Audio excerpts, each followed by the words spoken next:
All right. Hello and welcome, everyone. We're going to wait a few moments, give everyone a chance to log in here before we start.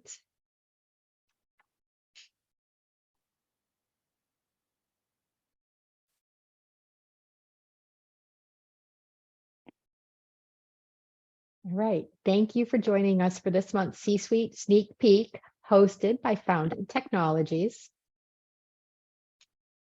My name is Holly Spitz, a product manager here at Foundant. Today, I'm joined by Sky Weber, also from our product team, and the fabulous and super smart Laura Cruzy and Colin Mullaney from our client services team, who's going to help present and answer questions today. You'll notice we are using Zoom as a technology platform to run this event. If you have questions during today's webinar, please open the Q&A icon and type them in there. Note, we will not be using the chat or raise your hand features today, so please just type in your questions. We do ask that you hold questions until either Laura or Sky is finished presenting. Any questions we do not answer during today's webinar will be addressed in a follow-up post in Compass. We are providing live closed captioning on today's webinar. Note, these are automatic captions and may not capture our presenters' words with 100% accuracy. If you prefer, you may hide them by clicking the closed caption icon and selecting Hide Subtitle. Interacting with that icon will also give you personal settings for things like size of captions or live transcription. Before beginning, we had a few reminders related to release notes in Idea Lab that we would like to review. First, this sneak peek webinar is going to be hosted every month by the product team to review what is coming in next month's releases. These major enhancements are included in release notes. And there is a new coming soon section in release notes, so you know what is always coming. And those are going to be released the first Wednesday of each month. Any minor updates and small enhancements roll out as available. And any release notes that begin with resolved are bug fixes. So a little kind of way to navigate your way through release notes. We do monitor Idea Lab weekly, if not daily. Any items marked under consideration are enhancements we are considering in the next 3 to 24 months. And items marked planned are enhancements our development team is currently working on and generally released within the next 1 to 3 months. The purpose of today's webinar is to review upcoming enhancements, which are currently planned for release on June 7th. These enhancements have been released to your sandbox environment already. Please submit any feedback on these items or vote on those that already have been submitted into Idea Lab. There are updated help articles linked in the coming soon area of the release note page for has more detailed information. We're going to share that link to that document at the end of the webinar, but you can also find it in the present icon in the top right corner when you're logged into CommunitySuite. All right, with that being said, Laura, take it away. I'm just going to answer this the couple of questions we had in real fast. Okay. On the profiles. I do have that on a ticket, so I'm going to have the engineers look at that next week and see if we can get that resolved for everyone. So that was some feedback on Idea Lab that we had. So I took that back to the engineering team. Thanks, Guy. All right, Laura. Okay. Hi, everyone. For those that don't know, I am Laura Cruzy, and as Cherie commented, I have recently been out on maternity leave. So for those of you on the webinar, hi, everyone. And I'm going to take 30 seconds and brag. Here's my cute little girls, and this is baby Violet. We welcomed into the family in January. So it's great to be back with all of you. Okay, so I'm going to start out today by talking about some enhancements that we made to default reports. From our home screen, under the core column, hopefully you can see my red cursor. I'm going to click on reports here. And then this screen has changed. You'll find your default reports now on the left-hand side. When I click on them, we get our custom or our standard default reports here. And today I'm going to click into donations. And once we're here, this is by default filtered down to the current fiscal year in your system. So you don't pick the date range first. We already set a preset filter, and you can always adjust the date by clicking on this hyperlink. And then you get the changes here so you can have it set. Now, if you're looking at your standard default reports and you used to think, oh, I wish I had one more field, or I really would love to see the description. Now, in all of your default reports, we have edit here in the top left-hand corner. When I click edit, this will bring us into the custom report screen, and I can click edit right here. And then I get all of my custom fields or custom report fields available. So if I wanted to see my description here, I would just click the box for description. Whoop, I need to be patient. My site's been a little slow. I probably have too much turned on here. So I can select description, custom message, check number, any of the fields that you usually have here with custom reporting. I can now bring them into a default report. So I'm going to pick description and tribute donation, and then I'm going to click save. Don't forget, you can always type in the search bar up here if there's another field you're looking for, but you're struggling to find that field. And then when you're done selecting them, you see all of them over here. You can click save. And now I have description and tribute donation right here. And once you're done, you can click save as, and then save the report with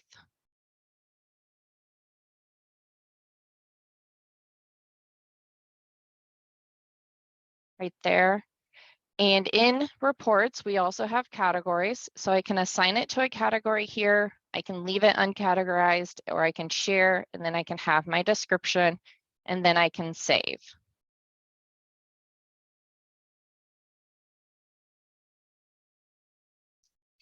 So now that this is done, if I were to come back and I wanted to see this report again, I would go home, reports, and this year's donations, description and tribute is right here under the no category option.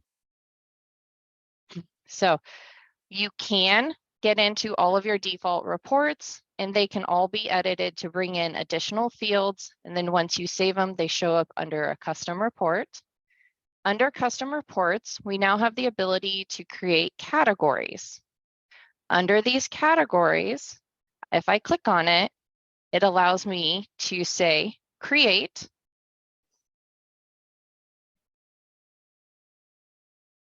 I'm typing too fast.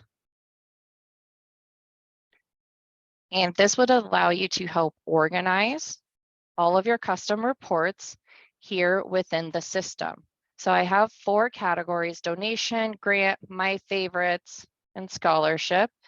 If I navigate back here by going list reports, this is the standard custom reports or report screen. On the left-hand side, if I say bulk update, this will allow me to come in here and look at all of my custom reports, and I can even search a name. So if you have lots of custom reports in the system, it will let you come in here and search them, and I can set categories for all of my custom reports underneath.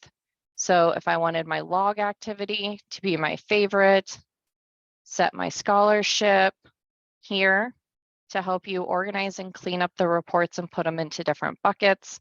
You can even adjust whether or not the report is shared and add descriptions here too. Okay.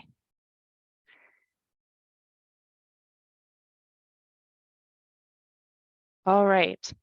Are there any questions here? Sky or Holly? Yes, Laura, there's a question. Is the all dates option going away for the default donation report?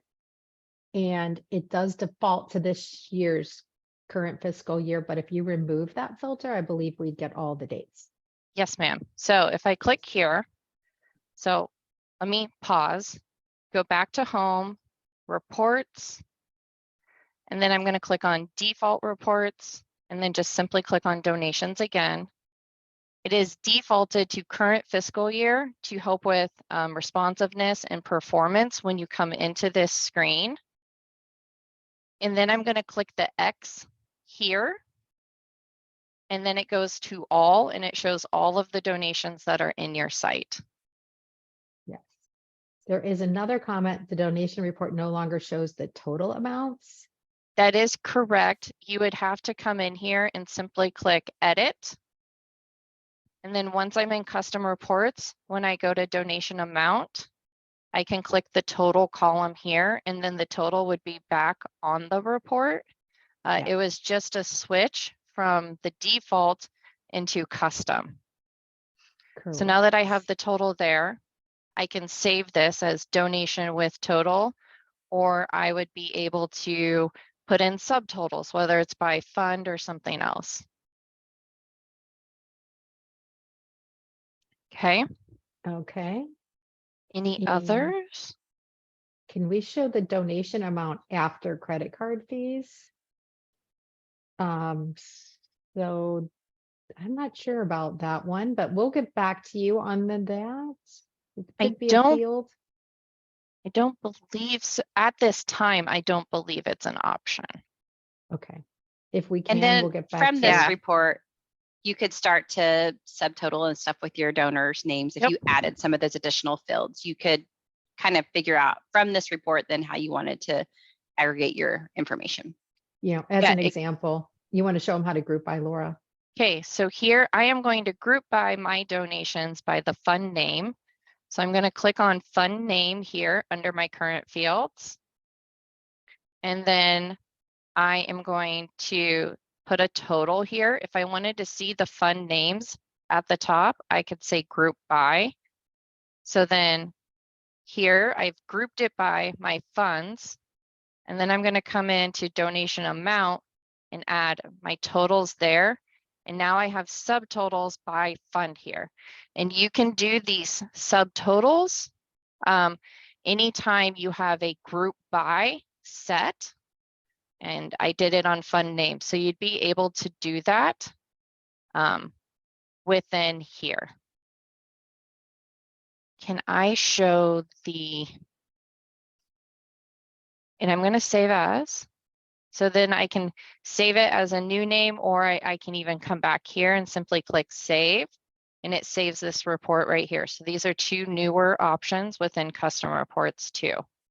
So if I go back home and I say reports, and then I go default reports, and this is for your question, Michelle, donation by fund. I'm going to click donations by fund. Since I only have one donation into a fund, it is grouping it by the fund name, and it is giving my amounts. That's what's in bold here. But how about I pull off the date range so you can see my whole history? It looks like in here, the bold numbers are the subtotals. Is that not what you're seeing? Yeah. Yeah, the bold are subtotals. So technically it's not, well, it's just summarized here. Are you concerned about why are there two lines? Yes, looks like it. Is there probably something above? The bold is the subtotal for the grouping. Mm-hmm.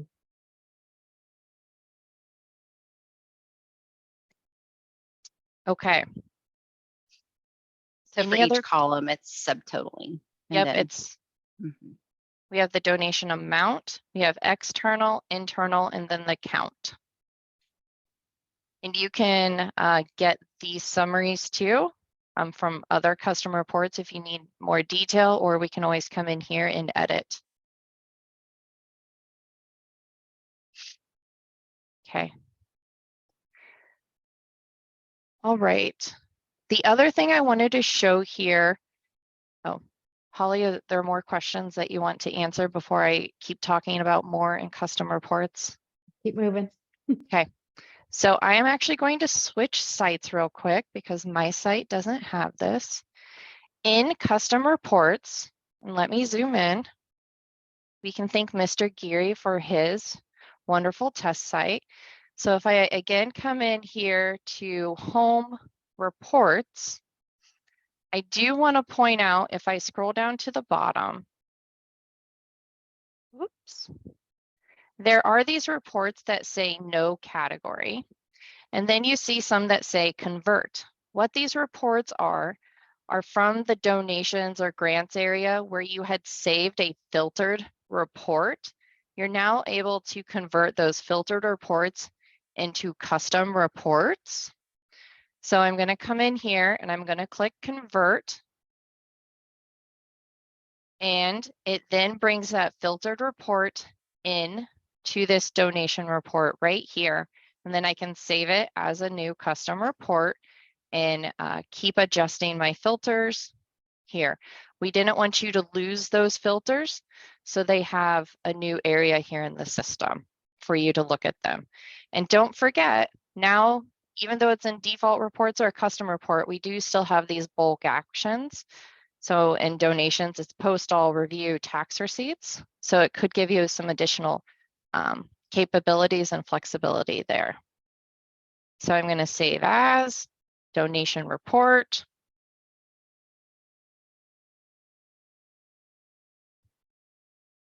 Okay. We'll organize this, share it, and then save it. Okay. I did also want to call out that in custom reports, we have updated, and I'm going to be fidgeting in Brian's site here. When I go edit, we have had this cleared check filter. It wasn't previously working, but this is now working here in custom reports. So you'll be able to see if checks have cleared the bank or not. This Boolean value is now working as anticipated. I think a few of you have sent in some support tickets about it, but we wanted to definitely call this out that this is now working as expected. Okay. Questions here about the default reports, editing, or converting any of our filtered reports, or about setting categories before I move on to admin fees? All right, I will move on to admin fees then.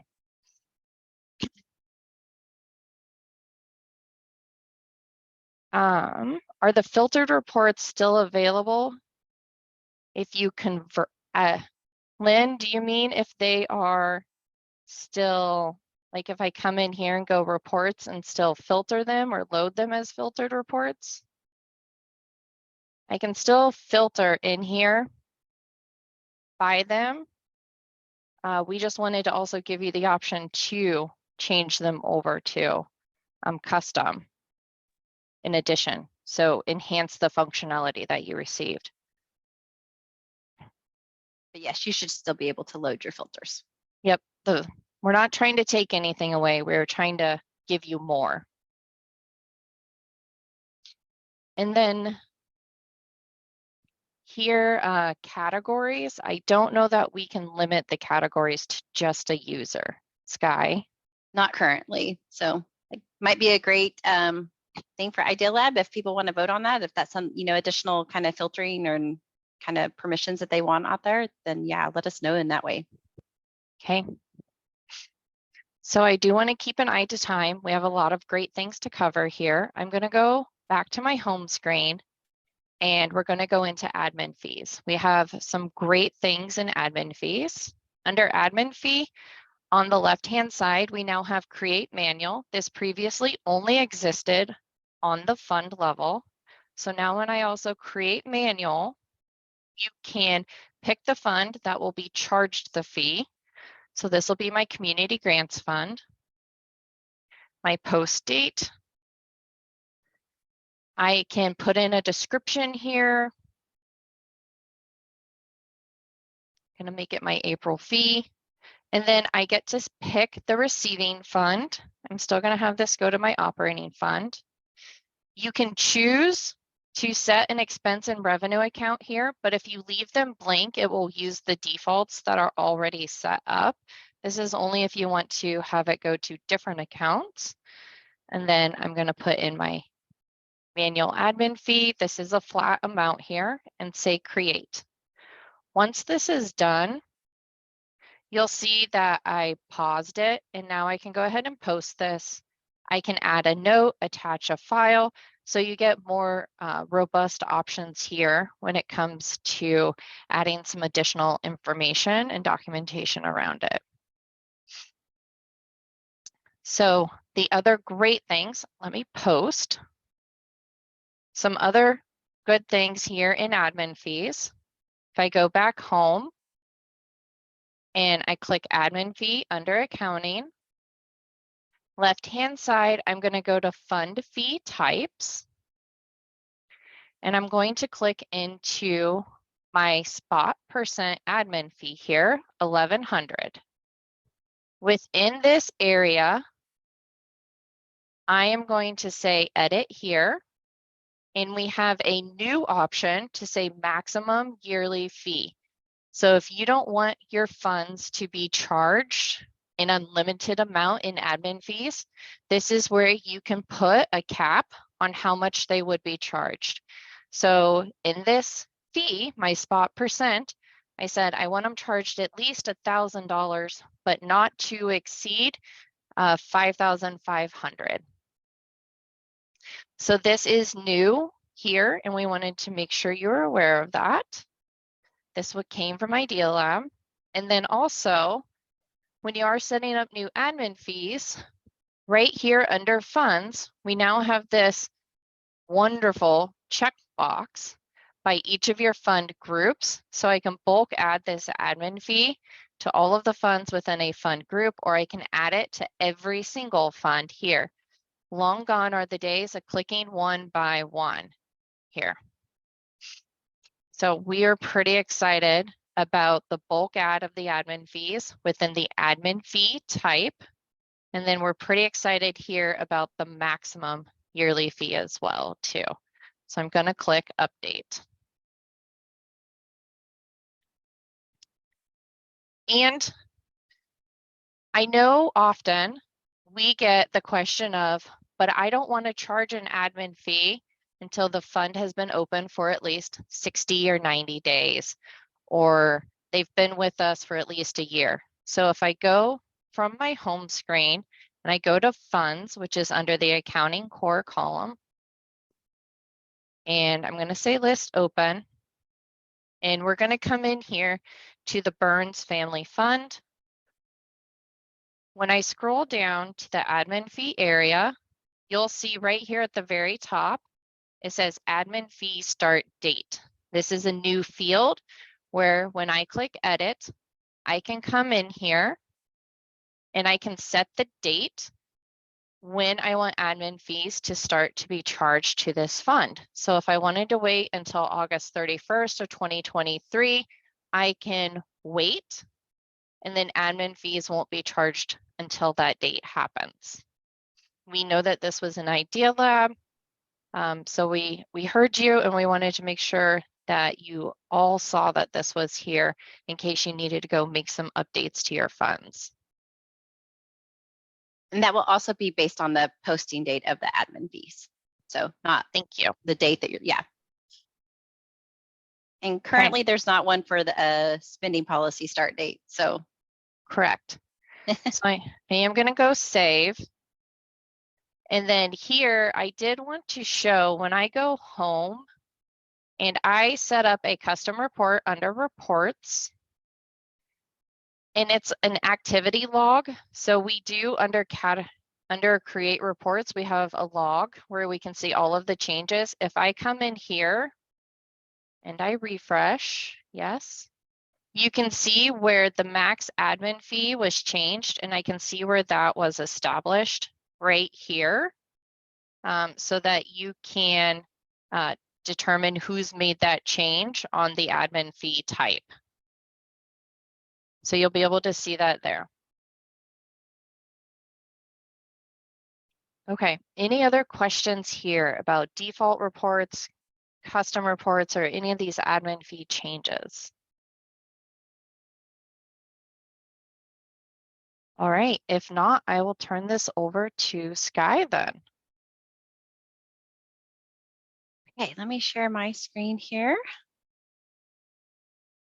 All right, so I'm going to kind of tackle the Fund Advisor portal and some different areas kind of away from the admin fees and the reports. So you can keep asking those questions and they'll continue to answer.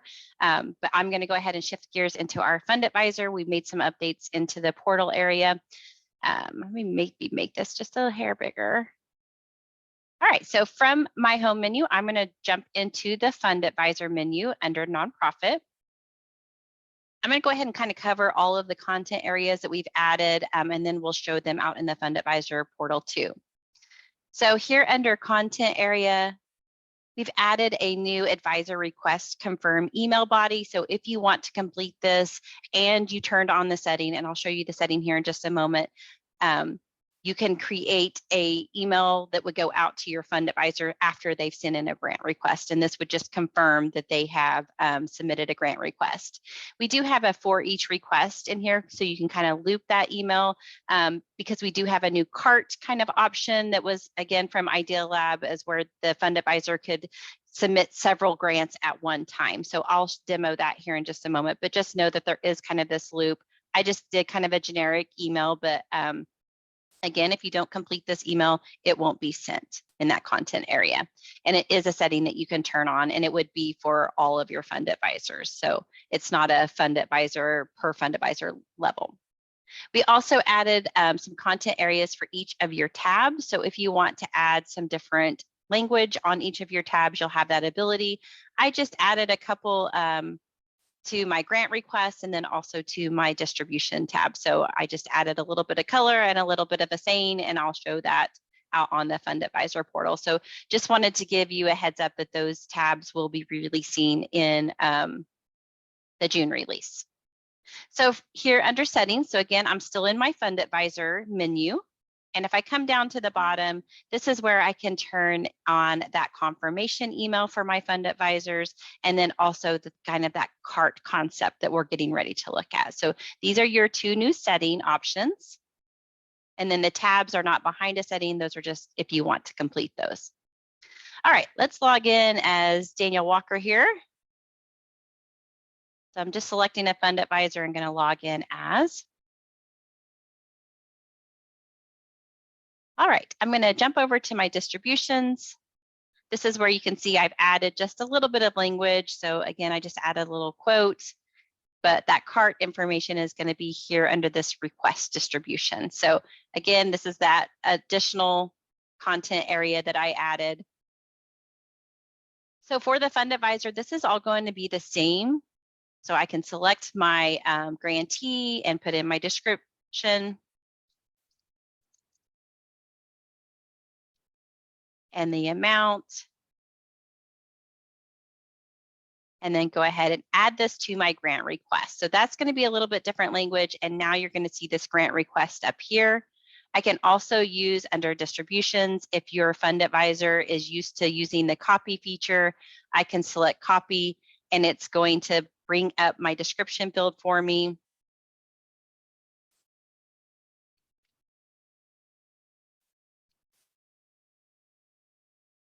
And it's just going to keep populating this little cart here. So at this point, I haven't submitted anything to the foundation, just kind of populating and giving myself a total of how much I'm spending here. Once I select this review, it's going to give me another screen that I can look at, has some content here. And then once I hit this submit request, that's when it's going to verify against your spendable balances. So we still are going to be verifying your spendable, that they're not overspending. And then I hit continue, and then that's when it would go into my request tab. And then it would send an email out to my fund advisor if I have that email enabled. Any questions? Yes, Sky, there's one. Can we customize the email they get when they submit the grant? Yes, go back that's and that just show content that? area. Yep. So here under content, And then advisor request confirm email. So that's going to be whatever you want it to say with these merge fields. Yes. Okay. Can you show the scholarship history chart on the portal?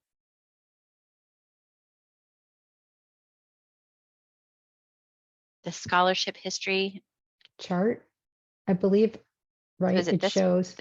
Yeah. And it will show anonymous if your students, if you're not displaying that information, but it would still show the grants or the scholarships. All right. Other than that, I think we can keep answering. Okay, great. The next thing I want to do is, so that's kind of everything that we've done this round on the Fund Advisor portal. I'm gonna go ahead and exit out of that, and I'm gonna go back to my home screen. And then here under scholarships, we've added that scholarship award letter. So if you're creating awards to your students and then you want to let them and notify them before they're posted or anything like that, you can do that just like the grant work award letter workflow. So if I come into my new bucket, I can see I added a scholarship award in here for John Jackson. So if I come in here, I'll have those options individually that I can, make sure there's a letter needed. I can do the PDF, Word, or email from the screen, so on the individual record. But if I come back out to my list here, I will also have those bulk actions as well. So I can set the award letter needed. So if I have a bunch of them and I'm going to just kind of check through which ones I want to send an award letter to, I can, or I would have that, all or none. All right, and if I go back, I can also clear the award letter sent, and I could set the award letter template. So maybe I'm not sure which ones need a different template. I could go in and set those from here as well. So again, that's going to be coming from the new bucket. So once they're created, they can drop in there as long as they have that award letter needed. So you can see that I've got a couple in here, but John Jackson isn't in there. And then once I select him to the letter needed, whether I do it in bulk or individually, it's now going to land in that other bucket for me. So I'm going to jump back out to my list view here. And now I can see that I have 3 in my award letter bucket. So from here, I have those bulk options, or again, individually, I can go into each scholarship and I could go ahead and email my letters. I could print that award letter. It's going to create that option for PDF or Word from right here. So I can say I want to create them all. Maybe. Oh, maybe these are some that I've already created. Let me regenerate them. Like this is not. Oh, I'm just hung up here. All right, so then that's going to create that background job for me. So it's going to, let me refresh here. It's still generating. So this is where I would have that file. I could print out if I wanted to. So pull that up and then print those out. If I come back out here, I will also see on the award letter, it is going to go ahead and attach those as a PDF or a document. And then I can also delete or email those from this individual line as well.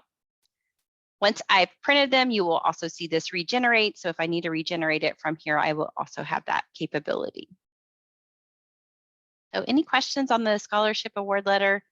These are all very similar workflows to the grant award letter. I am going to go to my home screen here in systems data. And then under templates, this is where you would find your scholarship award letter, where you would create that. And then under my template fields list, this will give you the list of available fields where you could create that multi-fund if you wanted. So that would all be in how you want to set up your template. Okay. And there's template examples, Sky, too. Yes, ma'am. Yep. Yep. So if you come back into this screen and come into examples here, our product education team is really good to us. They're always creating really great examples for us. So you can come down here and use the example. And then this one just has all of the fields. So if you just want to copy and paste those, but this is an example that you can pull. And it would, you can at least start from there. All right. There was one other question, most of our scholarship checks go directly to the college university, which is true. Does the email option allow us to notify students? And that, no, Yes. it does? Oh, no. Okay. Yeah. It should go to the email for the student profile because this is the award. The award letter, not the Yes. document letter. Okay. Yes, because this is, you may not even have the school set yet on the award letter. Sorry. Hopefully that makes sense. Yes. Yeah. Okay. All right, I'm going to keep moving here to the nonprofit directory. So I know maybe some people aren't even using this. We're adding some different capabilities as we're moving towards kind of updating our portals and what those are going to. We're kind of doing some back end work right now. So to prepare for the future of what our portals are going to look like. So if you jump into nonprofit now, so again, from this nonprofit column from my home menu, I've just got 3 nonprofits set up in my site. This is going to give me the URL to my nonprofit listing so I could see this out on my donation portal. So if you guys are using this, you would see this tab enabled. You may have it called something different. And then this is where I could see my nonprofits listed. We have added the ability for you to display their profile picture out here, and then also some HTML language for their statements, and then also a description if you wanted a longer description. You can also add files. So I added a file there. So the old Monks team, our little CSuite engineering and product team.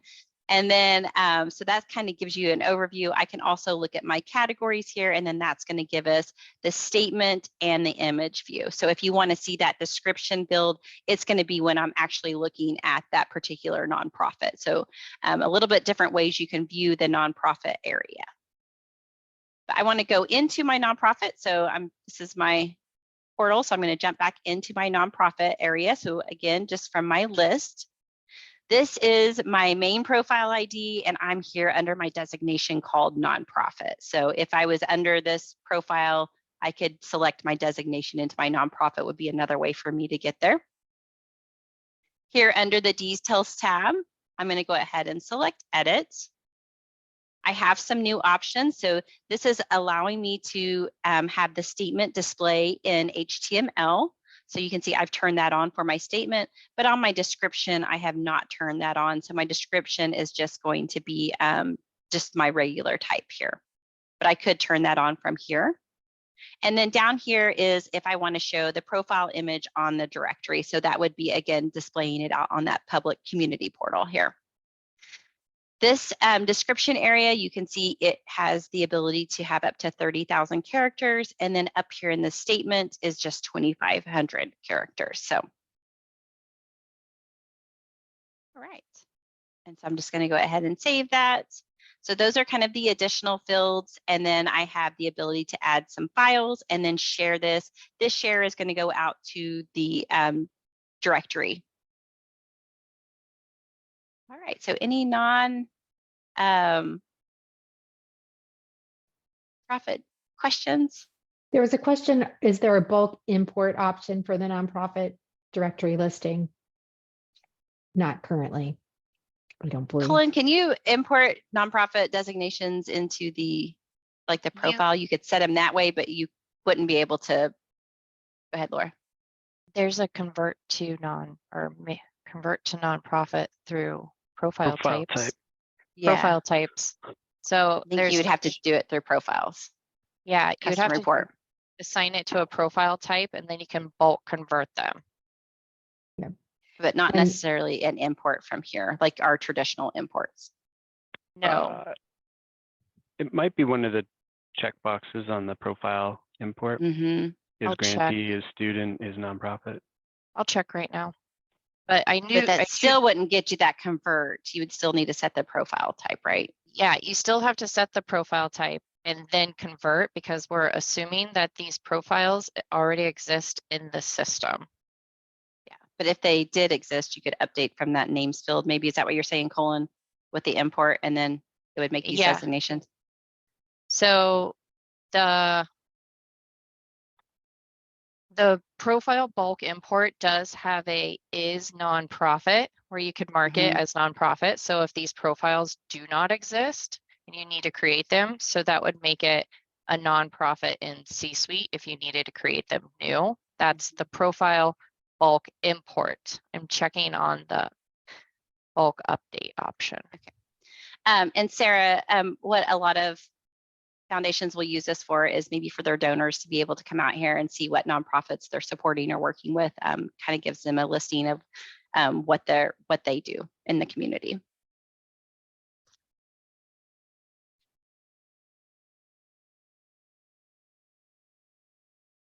Okay, any other questions?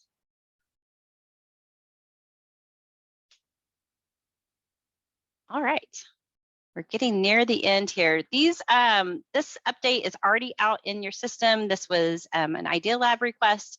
So under files here, we're going to give you some additional opportunity to update your categories once you filter your list. So all of your files here, if I add a filter, so I'm just going to filter this down to maybe an employee ID.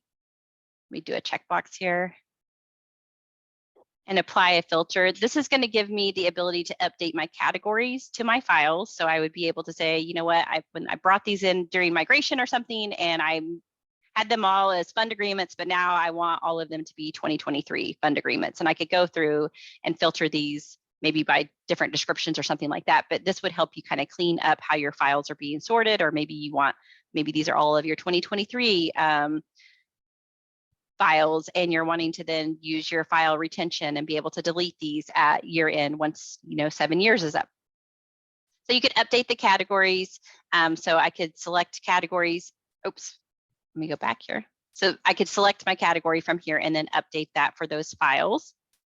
If I go back to that report and have this filter, I could also delete. This is behind its own permission here. So you would have to have a delete files permission to be able to delete this.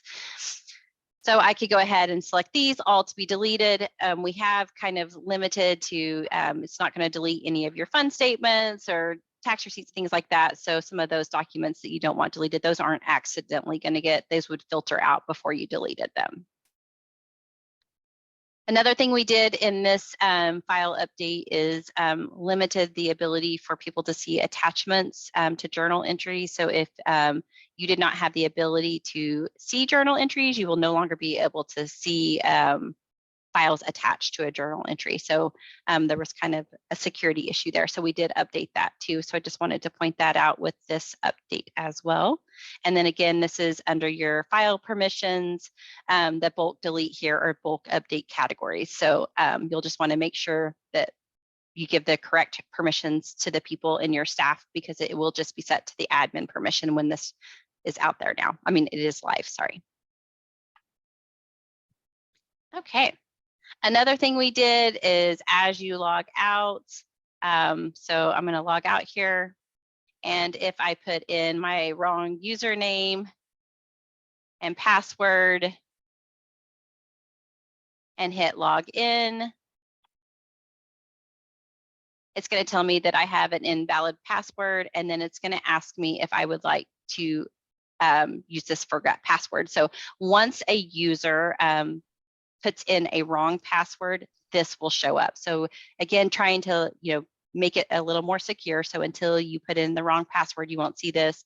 And then once you do the forgot password, it will come up with put in your username and email, and then it will send you a link to reset your password. So this will help from not having to jump into support and try to get your passwords reset and things like that for your users. Okay, anything else that we need to jump back to? Because that's all of the items that we have. I'm going to jump back in and log in over here on this other screen real fast. All right, Jenny asked if the fund portal cart option is showing in the sandbox. It should be, but it's something that needs to be enabled in settings. Yeah, let me jump back in and I'll show you the setting. Yes. Okay. Thanks, Kevin. He's answering a whole bunch of questions for us. Jump back over here. Okay, so under fund advisors, and here under settings. you'll see this fund advisor cart. And again, that's all or nothing.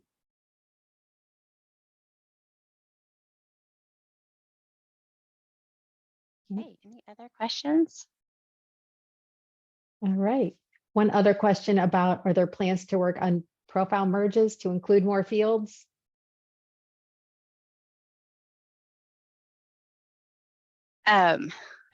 You know, I don't know that we have that on our current roadmap, but I did see that out in Idea Lab that they're wanting some additional fields for maybe website and some other things like that. So that may be something that we could do as a value add. Yep, in the future.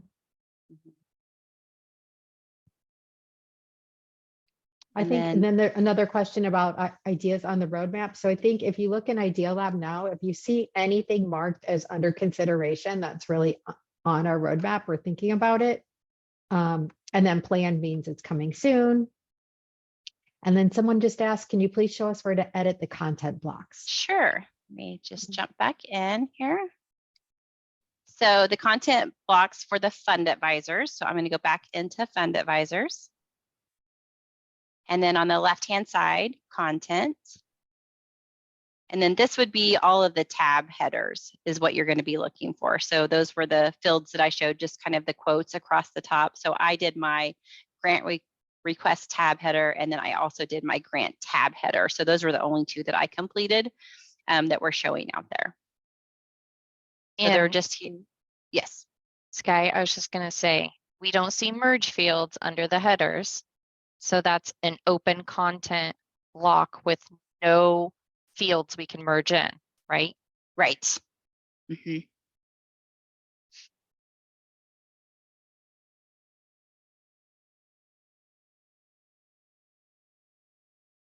We can even post the Idea Lab, how we manage that, Holly, out on the Compass post too. But again, we move everything to a proposed idea once it comes into Idea Lab. So you'll see a move to proposed. And then once we start planning them and get epics ready, you know, or get our plan ready for our engineering team to start reviewing with them, they go to under consideration. And once we've actually planned them in that quarter, then they'll get moved to planned. And then the next step would be released to sandbox. Or on some of these, they're just getting released directly to the live environments.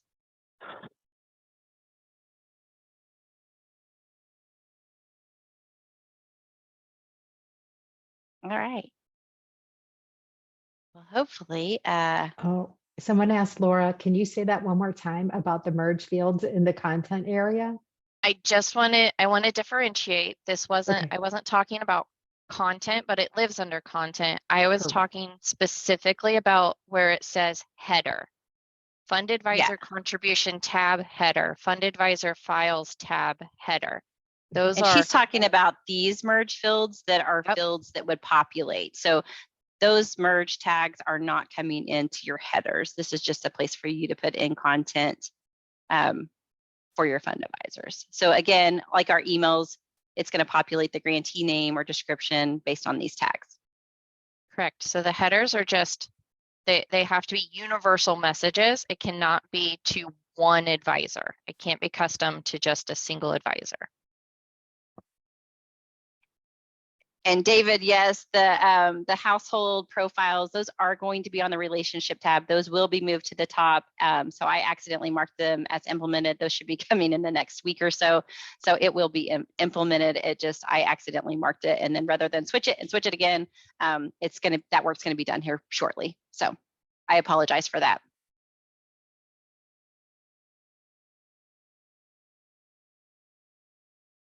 All right. All right, anything else? We tried to slow it down. We're kind of slowing down on our releases, but there's still a ton that we're doing. We're working on some templates. You'll see today's nice dates added to quite a few templates now. That release note came out yesterday. So if you're not looking at your release notes, I just want to make sure that you remember they're in this little package right here. We're also going to drop this into the chat. Holly's going to drop this. This is the coming soon. So this is going to show you everything that we talked about today. Here's your nonprofit directory, and here's the resource for that. So if you want to go back, there's some really great report tips on the custom reporting and default reporting here that our product education team has done, and there's a little video. So if you want to go back and watch it, for sure, jump into that. And let me just show you again where I jumped into this. See what's coming soon. So this is going to be what's releasing into the next month. So anyways, here's your just current release notes. So templates, you'll see where we added that today's nice date. We also added some advisor field on the grant award letter. So again, if you haven't looked at those release notes, if I say added or enhanced, those are going to be new features, new workflows for you. If it just says resolved, then maybe that was a bug that somebody was seeing. Maybe they got a red error somewhere, and so that was just us fixing that. So those are kind of some ways to kind of read into your release notes too. So if you see anything added, that's going to be additional fields or something that we've added for you guys. Sky, one more question here. Yes. The grant request email, it only goes to the fund advisor that clicked submit, not the 5 Yes. other fund Yes. advisors. Okay. Yes. So it's only Yes. going to the person that hits submit. Yes. Yes. So hopefully you guys are enjoying these and enjoying all the enhancements. Keeps us busy for sure. So we appreciate all the feedback. I spend a lot of time on Idea Lab, so I really appreciate you guys. I know it's time consuming to go out there and do that, but I do really appreciate it because that really helps Holly and I kind of gauge where the product needs to go as we're talking with our engineers. So I know it is time consuming, so I do appreciate it. Have a great weekend. Thank you. Bye all.